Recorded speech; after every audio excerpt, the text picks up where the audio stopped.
Good morning friends, आप सभी का श्री कृष्णा क्लासेस कादीपुर के यूट्यूब चैनल पर हार्दिक स्वागत है। आज हम आप सबके बीच में 5 जनवरी 2025 के करंट के प्रश्नों की श्रृंखला को डिस्कस करेंगे। सबसे पहले हम कल के प्रश्नों का रिवीजन करेंगे, उसके बाद आज के प्रश्नों की श्रृंखला को शुरू करेंगे।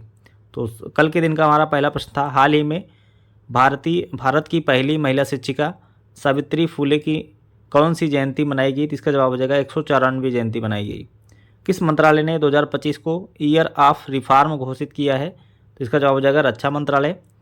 टेस्ट क्रिकेट में सबसे तेज 200 विकेट लेने वाले भारतीय तेज गेंदबाज कौन बने? तो यहाँ पर जसप्रीत बुमराह हो जाएगा। पद्म पाड़ी लाइफ टाइम अचीवमेंट पुरस्कार से किसे सम्मानित किया जाएगा? तो सई प्रांजपे। अगला प्रश्न है, जनवरी 2025 में किस राज्य सरकार ने हिंदू और सिख पुजारी के लिए पुजारी ग्रंथि सम्मान योजना शुरू किया? तो इसका जवाब हो जाएगा दिल्ली। हाल ही में उत्तर प्रदेश के नए गृह सचिव कौन बने? तो संजय प्रसाद बने हैं उत्तर प्रदेश के नए गृह सचिव। जनवरी 2025 में एसोचैम के महासचिव कौन नियुक्त किए गए? तो यहाँ पर मनीष सिंघल। हाल ही में Jammu Kashmir and Ladakh through the ages नामक पुस्तक का विमोचन किसने किया, यानी इसको लॉन्च किसने किया? तो इसका जवाब हो जाएगा अमित शाह। हाल ही में फ्रांसीसी भारतीय संस्कृत विद्वान डॉक्टर पीरे सिल्वेन पिलियोजेट का निधन हो गया। इन्हें किस वर्ष पद्मश्री से सम्मानित किया गया था? इसका जवाब हो जाएगा 2024। हाल ही में वाव थराद किस राज्य का 34वां जिला बना? तो यहाँ पर गुजरात का 34वां जिला बना है। तो ये रहे हमारे कल के दिन के प्रश्न। आपने यदि कल का वीडियो नहीं देखा है तो आप जाकर के प्लेलिस्ट से देख सकते हैं। अगर आपको हमारी वीडियो पसंद आती है तो एक बार लाइक ज़रूर कर दिया करिए, क्योंकि इस वीडियो को बनाने में हमारा कम से कम 2-3 घंटे जाता है। तो आप हमारी मेहनत के लिए एक लाइक ज़रूर कर दिया करिए। चलिए शुरू करते हैं आज के दिन के प्रश्नों की श्रृंखला को। तो आज के दिन का हमारा पहला प्रश्न है, हाल ही में विश्व ब्रेल दिवस कब मनाया गया? इसका जवाब हो जाएगा 4 जनवरी। तो 4 जनवरी को प्रत्येक साल मनाया जाता है विश्व ब्रेल दिवस। तो जो ब्रेल लिपि होती है जिसमें दृष्टिबाधित लोग उसको टच करके पढ़ते हैं, तो उसके आविष्कारक थे लुई ब्रेल। तो लुई ब्रेल की जयंती होती है 4 जनवरी को, तो उन्हीं की स्मृति में मनाया जाता है 4 जनवरी को विश्व ब्रेल दिवस। तो ब्रेल लिपि के आविष्कारक लुई ब्रेल की जन्म की स्मृति में 4 जनवरी को विश्व ब्रेल दिवस के रूप में मनाया जाता है। यह दिवस इस बात पर जोर देता है कि दृष्टिबाधित लोगों को भी अन्य लोगों के समान मानवाधिकारों तक पहुंच मिलनी चाहिए। तो ठीक है, तो यह 4 जनवरी को इसीलिए मनाया जाता है क्योंकि उसी दिन इनका जन्म हुआ था। आइए जानते हैं जनवरी माह के जितने भी दिवस आए हैं। तो 1 जनवरी 2025 को DRDO का 67वां नंबर का स्थापना दिवस मनाया गया। 1 जनवरी को वैश्विक परिवार दिवस, 2 जनवरी को विश्व अंतर्मुखी दिवस, 3 जनवरी को ज्योतिबा बाई फुले की जयंती के रूप में मनाया जाता है। अगला प्रश्न देखते हैं। अगला प्रश्न है, किस राज्य ने पौधों के संरक्षण के लिए महाभारत वाटिका स्थापित की है? तो इसका जवाब हो जाएगा उत्तराखंड। तो उत्तराखंड ने महाभारत वाटिका स्थापित की है, जो कि महाभारत में 37 प्रकार के पौधों का उल्लेख किया गया है। तो इस वाटिका में 37 प्रकार के ऐसी प्रजाति के पौधे लगाए हैं जो कहने का मतलब दुर्लभ होते हैं, उनको एक जगह पर यहाँ पर लगाया गया है। ठीक है, इससे पर्यावरण को धर्म से जोड़ा गया है। तो उत्तराखंड वन विभाग ने हल्द्वानी में महाभारत वाटिका की स्थापना की, जिसमें महाभारत में वर्णित 37 पौधों की प्रजातियाँ जैसे पीपल, बरगद, हरसिंगार आदि शामिल हैं। यह उद्यान धर्म को पर्यावरण संरक्षण से जोड़ता है तथा वन और वन्य जीवों के महत्व पर, वन पर्व की शिक्षाओं पर प्रकाश डालता है। तो आया है उत्तराखंड। तो उत्तराखंड के जितने भी इम्पोर्टेंट करंट अफेयर रहे हैं इनको रिवीजन कर लिया जाए। उत्तराखंड में भारत की पहली योग नीति का अनावरण किया गया। उत्तराखंड के मुख्यमंत्री पुष्कर सिंह धामी ने पिथौरागढ़ में जौल जीबी मेले का आयोजन किया। उत्तराखंड विधानसभा में पहले UCC बिल पारित हुआ। ऑपरेशन बम्बे बकेट शुरू किया गया था जंगल की आग को बुझाने के लिए उत्तराखंड सरकार द्वारा। 38वां राष्ट्रीय खेल 2025 में आयोजित किया जाएगा उत्तराखंड में। देश का पहला राइटर विलेज थानो गांव घोषित किया गया है, जो कि उत्तराखंड में स्थित है। उत्तराखंड में 108 एम्बुलेंस सेवा की तर्ज पर एम्स ऋषिकेश में हेली एम्बुलेंस सुविधा शुरू की गई है। हेलीकॉप्टर से यहाँ पर लोगों को इमरजेंसी में इलाज के लिए ले जाया जाएगा। उत्तराखंड की राजधानी होती है देहरादून, जो कि ठंडी के समय की राजधानी है। गर्मी के समय की राजधानी होती है गैरसैंण मुख्यमंत्री हैं यहाँ के पुष्कर सिंह धामी, राज्यपाल हैं गुरमीत सिंह। मानन नीति लिपुलेख ये दर्रे स्थित हैं उत्तराखंड में। टिहरी बांध जो कि भारत का सबसे ऊंचा बांध है, जो कि भागीरथी नदी पर स्थित है, तो उत्तराखंड में। जिम कॉर्बेट राष्ट्रीय उद्यान जो है भारत का सबसे पुराना राष्ट्रीय उद्यान है, जो कि इसका नाम अब बदल करके हो गया है वर्तमान में रामगंगा नेशनल पार्क, ठीक है। और इसका जब स्थापना हुआ था तो इसका नाम था हेली राष्ट्रीय उद्यान। राजाजी टाइगर रिजर्व और राजाजी राष्ट्रीय उद्यान ये सभी स्थित हैं उत्तराखंड में। फूलों की घाटी उत्तराखंड में है। गंगोत्री राष्ट्रीय उद्यान, गोविंद राष्ट्रीय उद्यान ये सभी उत्तराखंड में स्थित हैं। फूलदेई त्यौहार, मक्खन महोत्सव, हरेला उत्सव, अंडोरी महोत्सव ये सभी मनाया जाता है उत्तराखंड में।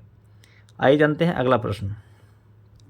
अगला प्रश्न है किस देश ने बाल विवाह समाप्त करने के लिए अभियान शुरू किया? तो इसका जवाब हो जाएगा नेपाल। तो नेपाल के मंत्री हैं किशोर शाह सुदी और वहाँ की एक संस्था है बाल अधिकार कार्यकर्ताओं के नेतृत्व में बाल विवाह मुक्त नेपाल अभियान शुरू किया गया। इस पहल को जस्ट राइट फॉर चिल्ड्रन और बेस नेपाल का समर्थन प्राप्त हुआ है। नेपाल ने 2030 तक बाल विवाह समाप्त करने का संकल्प लिया है, ठीक है। तो यहाँ पर अभी यहाँ के मंत्री किशोर शाह सूदी के नेतृत्व में इसका जो है शुरुआत किया गया है। 2030 तक इसका टारगेट रखा गया है कि नेपाल को बाल विवाह से मुक्त कर दिया जाएगा। बात करते हैं नेपाल की राजधानी। तो यहाँ पर राजधानी होती है काठमांडू, मुद्रा है नेपाली रुपया, प्रधानमंत्री हैं केपी शर्मा ओली, राष्ट्रपति हैं रामचंद्र पौडेला। तो यहाँ पर और यहाँ पर अभी मनाया गया तिहार उत्सव, जीतीय त्यौहार मनाया जाता है नेपाल में। दुनिया का सबसे बड़ा पशुवध महोत्सव गढ़ी माही नेपाल में मनाया जाता है। 19 सितंबर को नेपाल अपना संविधान दिवस मनाता है। यहाँ पर महापूजा उत्सव मनाया जाता है नेपाल में, ठीक है। तो ये सभी चीज़ें आपको ध्यान में रखना है नेपाल से। अगला प्रश्न देखते हैं। आइए देखते हैं अगला प्रश्न। अगला प्रश्न है अंतर्राष्ट्रीय ओलंपिक समिति IOC के नए अध्यक्ष कौन चुने गए? तो इसका जवाब हो जाएगा फ्रैंक लेसियस। तो फ्रैंक लेसियस चुने गए हैं। इंटरनेशनल ओलंपिक कमेटी के नए चेयरमैन, नए अध्यक्ष चुने गए हैं, ठीक है। आइए जानते हैं इंटरनेशनल ओलंपिक कमेटी के बारे में। इसकी स्थापना 23 जून 1894 को हुई थी। मुख्यालय इसका लुसाने स्विट्जरलैंड में है। तो ये आपका जो रिंग देख रहे हैं ये ओलंपिक जो है इंटरनेशनल ओलंपिक कमेटी का ये लोगो है। इसमें जो ये ब्लू कलर का दिख रहा है ये यूरोप को दर्शाता है। ये जो येलो कलर का है ये एशिया को दिखाता है। ब्लैक कलर जो है ये अफ्रीका को, ग्रीन कलर ऑस्ट्रेलिया को और रेड कलर USA को दर्शाता है। ये 5 जो रिंग हैं ये 5 महाद्वीपों को दिखाते हैं, ठीक है। तो इसमें जो है ये सभी चीज़ें आपको ध्यान में रखनी है। इंटरनेशनल ओलंपिक कमेटी इसके जो है अभी अध्यक्ष बदल गए हैं। तो वर्तमान में अध्यक्ष बन गए हैं फ्रैंक लेसियस, ठीक है। आइए देखते हैं बाकी ऑप्शन में देखा जाए तो जय शाह जो है ICC के चेयरमैन बन गए हैं, ठीक है। अगला प्रश्न देखते हैं। अगला प्रश्न है कौन सा देश यूरोपीय संघ के संगेन क्षेत्र का पूर्ण सदस्य बना? तो यहाँ पर रोमानिया और बुल्गारिया ये दोनों देश जो है यूरोपीय संघ के संगेन क्षेत्र का पूर्ण सदस्य बन गए हैं। तो रोमानिया और बुल्गारिया जनवरी 2025 में आधिकारिक तौर पर यूरोपीय संघ के संगेन क्षेत्र के पूर्ण सदस्य के रूप में यहाँ पर शामिल हो गए हैं। अब तक दोनों देशों के पास संगेन क्षेत्र का आंशिक सदस्यता थी। अब साइप्रस और आयरलैंड को छोड़कर यूरोपीय संघ के 27 देशों में से 25 देश संगेन क्षेत्र के सदस्य हैं। संगेन क्षेत्र सदस्य देशों के नागरिकों को बिना किसी जांच और सीमा प्रबंधन के व्यवसाय, पर्यटन आदि उद्देश्यों के लिए दूसरे देश की यात्रा करने की निःशुल्क सुविधा प्रदान की जाती है। तो कहने का मतलब यहाँ पर ऐसे हैं, जैसे यूरोपीय यूनियन में 27 देश हैं, उसमें 2 ऐसे देश हैं जो इसका सदस्य नहीं है, जिसमें आयरलैंड और साइप्रस। बाकी 25 देश इसके सदस्य हैं। और संगेन क्षेत्र में जो देश शामिल हो जाते हैं उनको किसी भी देश में जाने के लिए, इन यूरोपियन यूनियन में जो शामिल जितने भी देश हैं उसमें जाने के लिए किसी भी वीज़ा की ज़रूरत नहीं होती है। वो मुक्त रूप से जा कर के व्यापार कर सकते हैं, व्यवसाय कर सकते हैं, पर्यटन कर सकते हैं, ठीक है। तो अभी इसमें शामिल हो गए हैं बुल्गारिया और रोमानिया। आइए देखते हैं मैप के ज़रिए। तो ये आप देख सकते हैं ब्लैक सी है, इसके बगल में यहाँ पर रोमानिया है और ये बुल्गारिया है। ठीक है, बुल्गारिया की राजधानी होती है सोफिया, मुद्रा है बुल्गेरियन लेव। रोमानिया की राजधानी होती है बुखारेस्ट और यहाँ की मुद्रा है रोमानियन लियो। ठीक है, ये आप वर्ल्ड मैप में देखेंगे तो यहाँ ये यूरोप है। जितने भी आपको ब्लू कलर के दिख रहे हैं ये सभी शेंगेन के जो है सदस्य देश हैं। तो यहाँ पर ये रोमानिया जो है, रोमानिया और बुल्गारिया ये भी अभी जो है यहाँ पर शामिल हो गए हैं। ठीक है, तो रोमानिया और बुल्गारिया भी यहाँ पर इसके सदस्य बन चुके हैं। अब ये भी ब्लू कलर का हो जाएगा। ठीक है, जितने भी ब्लू कलर के दिख रहे हैं ये सभी जो है आपके शामिल हैं वर्तमान में, क्या नाम है, शेंगेन क्षेत्र में। ठीक है, आइए देखते हैं अगला प्रश्न।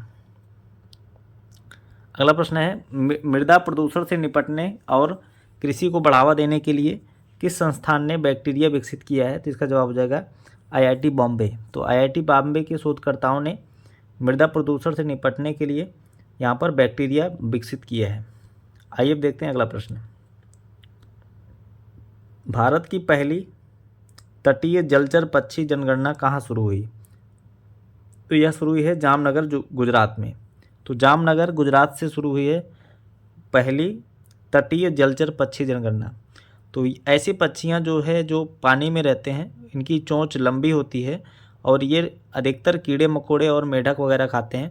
तो इनकी जनगणना शुरू कर दिया है जामनगर गुजरात से। तो भारत की पहली तटीय जलचर पक्षी जनगणना जामनगर के समुद्री राष्ट्रीय उद्यान और अभ्यारण्य से शुरू हुई है। गुजरात में समुद्री राष्ट्रीय उद्यान और समुद्री अभ्यारण्य ने भारत का पहला नामित समुद्री राष्ट्रीय उद्यान है। जामनगर जिले में स्थानीय और प्रवासी पक्षियों की 300 से अधिक प्रजातियां हैं, जिसमें से 50 से अधिक जलचर पक्षी हैं। तो और अभी इसकी जनगणना शुरू की गई है। आप लोग कमेंट बॉक्स में बताएंगे भारत की पहली वास्तविक जनगणना कब और किसके द्वारा शुरू की गई थी।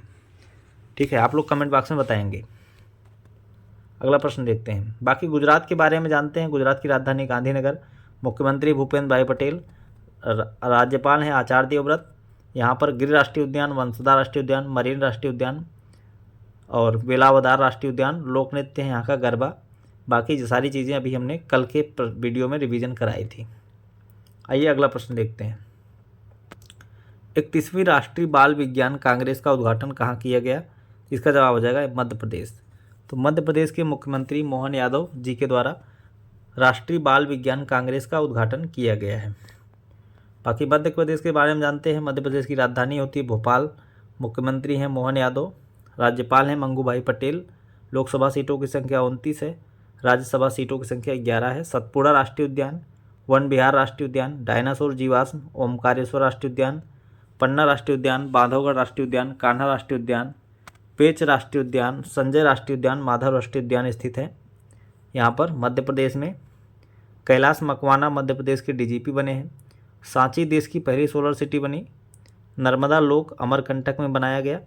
सिकल सेल एनीमिया उन्मूलन पहल जो है प्रधानमंत्री मोदी जी के द्वारा मध्य प्रदेश के शहडोल से शुरू किया गया। मध्य प्रदेश हाई कोर्ट के चीफ जस्टिस सुरेश कुमार कैत बने हैं। ग्वालियर यूनेस्को द्वारा संगीत शहर चुना गया।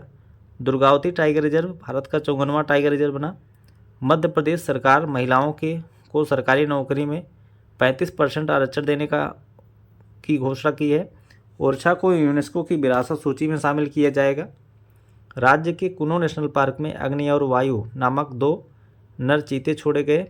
रातापानी जो है देश का 57वां टाइगर रिजर्व घोषित किया गया। भोपाल में 17 दिसंबर को 10वां अंतर्राष्ट्रीय वन महोत्सव मनाया गया। केन बेतवा लिंक परियोजना का शुभारंभ अभी प्रधानमंत्री मोदी जी ने खजुराहो से किया है। ये सभी चीज़ें आपको मध्य प्रदेश से याद रखनी है। अगला प्रश्न है, हाल ही में के.एस. मणिकलाल का निधन हो गया, इनका संबंध किस क्षेत्र से था? इसका जवाब हो जाएगा वनस्पति शास्त्र। तो यहाँ पर बोटेनिकल जो है विज्ञान वनस्पति शास्त्री थे, बोटेनिस्ट जिसको कहा जाता है। और के.एस. मणिकलाल का इनका निधन हो गया है। ठीक है, इनको जो है 2020 में विज्ञान के क्षेत्र में योगदान देने के लिए भारत सरकार द्वारा पद्मश्री से सम्मानित किया गया था और अभी इनका निधन हो गया। अगला प्रश्न देखते हैं। 2023 में वस्त्र और परिधान के निर्यात में भारत का विश्व में कौन सा स्थान है? तो इसका जवाब हो जाएगा 6th। यहाँ पर 6वें नंबर पर है भारत वस्त्र और परिधान के निर्यात में। तो यहाँ पर भारत सरकार के अनुसार भारत 2023 में दुनिया में कपड़ा और परिधान का छठा सबसे बड़ा निर्यातक बनकर उभरा है। 2023 में दुनिया में कपड़ा और परिधान बाजार में देश की हिस्सेदारी 3.9% थी। चीन दुनिया में कपड़ा और परिधान का सबसे बड़ा निर्यातक देश बनकर उभरा है। इसके बाद यूरोपीय संघ है और तीसरे नंबर पर बांग्लादेश का स्थान आता है। ठीक है, ये सभी चीज़ें आपको ध्यान में रखनी है। अगला प्रश्न है 1 जनवरी 2025 को केंद्र सरकार ने किस योजना की शुरुआत की है? तो यहाँ पर वन नेशन वन सब्सक्रिप्शन योजना की शुरुआत किया गया है केंद्र सरकार के द्वारा। तो वन नेशन वन सब्सक्रिप्शन के माध्यम से यहाँ पर युवाओं को ज़्यादातर विशेष तौर पर जो यहाँ पर छात्र को 1,80,00,000 छात्रों को मुफ्त इंटरनेशनल जर्नल्स और रिसर्च पेपर्स यहाँ पर पहुँचाए जाएंगे। इसके लिए सरकार ने बजट भी जारी किया है। 6,000 करोड़ रुपए का बजट जारी किया है 2025, 26 और 27 के लिए। ठीक है, तो ये रहे आज के दिन के हमारे करंट के प्रश्न। आपको वीडियो कैसे लगा कमेंट बॉक्स में ज़रूर बताएंगे। अगर वीडियो पे नए हैं तो चैनल को सब्सक्राइब करें। वीडियो पसंद आए तो लाइक करिए, ज़्यादा से ज़्यादा लोगों के पास शेयर करिए। मिलते हैं नेक्स्ट वीडियो में। Thanks for watching.